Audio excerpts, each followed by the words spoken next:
We've seen it throughout history when the East meets the West in the Cup final, NBA Finals, Super Bowl, World Series. How are they figuring that out, Hayes? Just points? Yeah, it's going to be based on points in terms of who gets home ice, and then they're going to recalibrate 1 versus 4, 2 versus 3. Which will be interesting, too. Like, what's crazy? It's about all these games that have just piled up that don't mean anything to anybody, and somewhere down the line the team's going to go, oh, man, remember when we fell asleep for those 3 games after we clinched? Whoops. Could have been. But how much does home ice matter?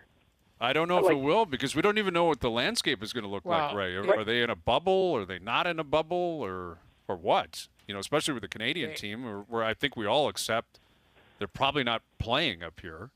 I saw a stat. Edmonton's won 7 straight road games. And I'm like, I think that's pretty cool, but, I don't know, does it even matter? If you play in Edmonton or Winnipeg, what's the difference? There's nobody there anyway. No. Exactly. But it may matter to what I think, Brian, what you're talking about. It may matter when they choose destinations in the U.S. because there is going to be fans in the building. So, if Vegas makes it, I would argue, if Vegas is hosting or the games, that's going to be a packed house, is it? They're all going to be packed. They're all going to be packed by July 1st, which would be the conference final.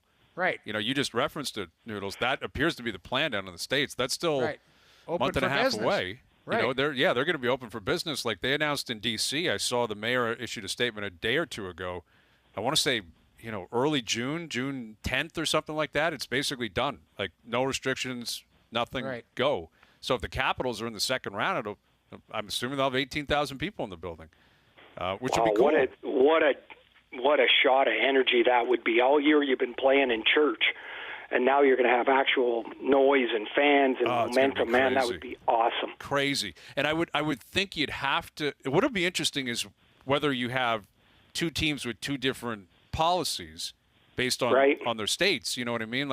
If one team is allowed a full house and the other team's only allowed 2,000 people, does the NHL kidding. Do they allow that to happen? Because that's a significant advantage. Well, it's money, too. It's money. It is money. Revenue. They say they're like, you betcha. If you could put 18,000 in there, fill her up. Right at this point, right? The states are making the decisions. The league has been really clear. Hey, we're not really making the decision. We're just following along. So if somebody opens the door, then I can't imagine they're going to say, oh, because they can only have 2,500 fans there, you can only have that. I think don't see that. I think that'll probably be what they do because ultimately it is about money. I mean, I read today they've lost upwards of $3 billion in revenue or whatever because they're not selling tickets and selling paraphernalia and all that stuff. But I also wonder about these arbitrary dates. Could you imagine a scenario, and I don't think this is out of the realm of possibility, where you get the green light special for Game 7.